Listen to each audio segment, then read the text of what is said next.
मानवता को कलंकित करने वाली बातें तत्काल प्रतिबंधित कर देना चाहिए। धर्म की आड़ में किसी को गाली नहीं दिया जाना चाहिए। सत्ता में आती है तो जाति जनगणना कराने से कतराती है। विश्वविद्यालयों में शिक्षा इतनी महंगी की जा रही है कि जिससे कोई गरीब का छात्र पढ़ ना पावे।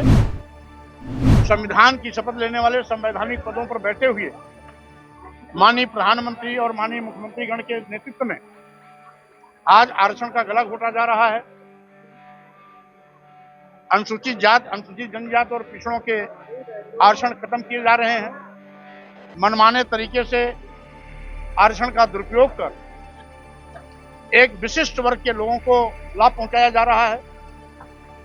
अभी अभी लिटरल एंट्री के नाम पर 340 आईएएस कैडर के अधिकारियों का चयन हुआ, जिसमें एक भी एससी ओबीसी नहीं है। इस तरीके से संविधान के दिए गए निर्देशों का उल्लंघन किया जा रहा है।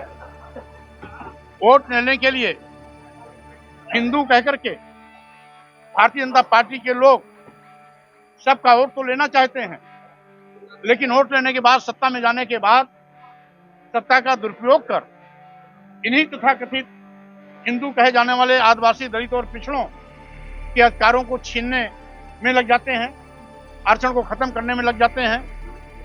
आज इस देश में भारतीय जनता पार्टी फिर से यथास्थित बात पैदा करना चाहती है। हजारों साल की पूर्व की व्यवस्था अघोषित रूप से फिर लागू करने की कोशिश कर रही है।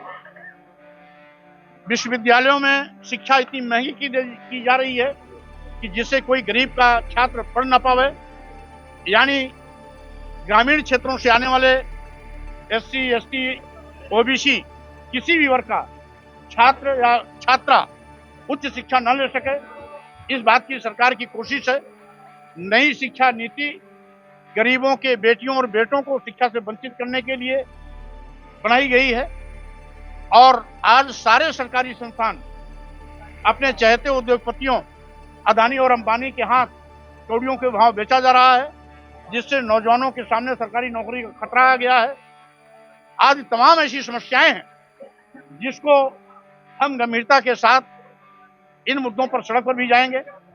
और आज सबसे बड़ी समस्या, माननीय सर्वोच्च न्यायालय के कई बार निर्देश दिए जाने के बावजूद भी जातिवार जनगणना कराने से सरकार कतरा रही है। यही भारतीय जनता पार्टी जब विपक्ष में रहती है तो जाति जनगणना की बात करती है, मांग उठाती है, सत्ता में आती है तो जाति जनगणना कराने से कतराती है। यहां तक कि पूर्व में कांग्रेस भी जब विपक्ष में रहती है तो जाति जनगणना करने से कतराती है और सत्ता में आने पर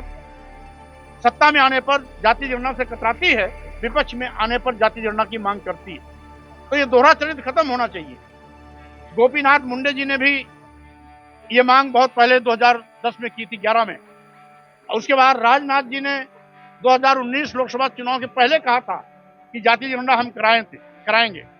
लेकिन आज प्रदेश और केंद्र दोनों जगह भाजपा की सरकार है, पूर्ण प्रचंड बहुमत की है, उसके बावजूद जातीय जनगणना कराने से कतरा रहे हैं। तो हम सब इन मांगों को लेकर के जनता के बीच में जाएंगे और एक एक करके सरकार की काली करतूतों को बेनकाब करेंगे। बीजेपी कह रही है कि आप जो बोलते हैं वो अखिलेश यादव बुलवाते हैं। दूसरी बात उन्होंने ये कहा कि जब अखिलेश यादव सत्ता में थे तब उन्होंने प्रदेश में जातीय जनगणना की। पहली बात तो जब माननीय सर्वोच्च न्यायालय जनगणना की बात करती है तो केंद्र सरकार द्वारा जब जाति जनगणना होती है 1872 से जाति जनगणना शुरू हुई। 1931 में अंतिम जाति जनगणना हुई। 1931 के बाद आज तक जाति जनगणना नहीं हुई। 2010-11 में जाति जनगणना कराई जरूर गई थी, लेकिन उसका आंकड़ा सार्वजनिक नहीं किया गया था। और आज केंद्र सरकार इस जाति जनगणना कराने के लिए इसलिए उसको कराना जरूरी है क्योंकि इनके नेता भी विपक्ष में रहकर इसकी मांग कर चुके हैं। आज सत्ता में है, पूर्ण प्रचंड बहुमत की सरकार है, इसलिए इनको आनाकानी नहीं करनी चाहिए। इस मांग को लेकर हम जाएंगे। रही बात, अगर ये नहीं कराते हैं तो स्वाभाविक रूप से जब प्रदेश स्तर पर ही कराना होगा हमारी सरकार जब भी आएगी हम उसको जरूर कराएंगे। जबकि ये भी कह रहे कि जो आप बोलते हो अखिलेश यादव एक एक करते हैं, अखिलेश यादव को कहने पर ही आप सारे शब्द बोलते हैं। अब बीजेपी कहां से बोलती है, पहले उनसे पूछिए कि आपको कौन सिखाता पढ़ाता है।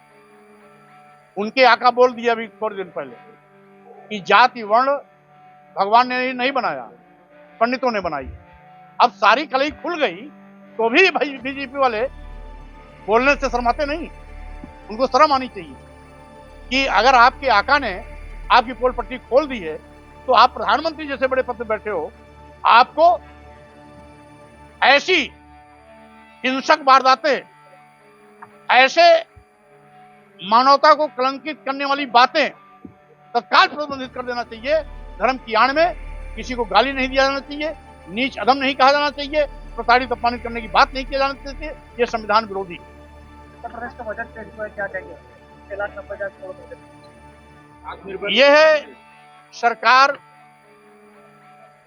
अभी तक पिछले बजट का 40% भी पैसा खत्म नहीं कर पाई, आवंटित ही नहीं कर पाई। तो इसको बजट जनता के लिए नहीं, घाल मेल करके चुनाव लड़ने के लिए दिया जा रहा है। अगर जनता के लिए होती तो पहले का बजट अब तक 90% खर्च हो जाना चाहिए था और नए बजट से नया विकास होना चाहिए था। इनका पुराना बजट ही पूरा का पूरा डंप पड़ा हुआ है, तो नए बजट की आवश्यकता ही नहीं। कांग्रेस के राष्ट्रीय अध्यक्ष ने कहा कि 2024 में हम सरकार बनाएंगे और तमाम तरह गठबंधन की सहयोगी भी सिखाएंगे। सपा को भी कहा गया कि जब ट्रेन चलेगी तब सपा भी शायद में चाहती है। कुल मिलाकर के 2024 का लोकसभा चुनाव भाजपा की विदाई का चुनाव होगा। अब कांग्रेस के साथ शामिल होंगे, गठबंधन में कांग्रेस के साथ शामिल होंगे। हमने कहा 2024 भाजपा की विदाई का चुनाव होगा। सर, आपकी लड़ाई 85-15 की है। ओम प्रकाश राजभर आपके समाज से है, वो आपका ही विरोध कर रहे हो। वो कह रहे हैं कि सिर्फ आप राजनीति कर रहे हो। क्योंकि वो भाजपा वालों की गोदी में बैठ के बोल रहे हैं, इसलिए भाजपा की भाषा बोल रहे हैं। हो गया, थैंक यू।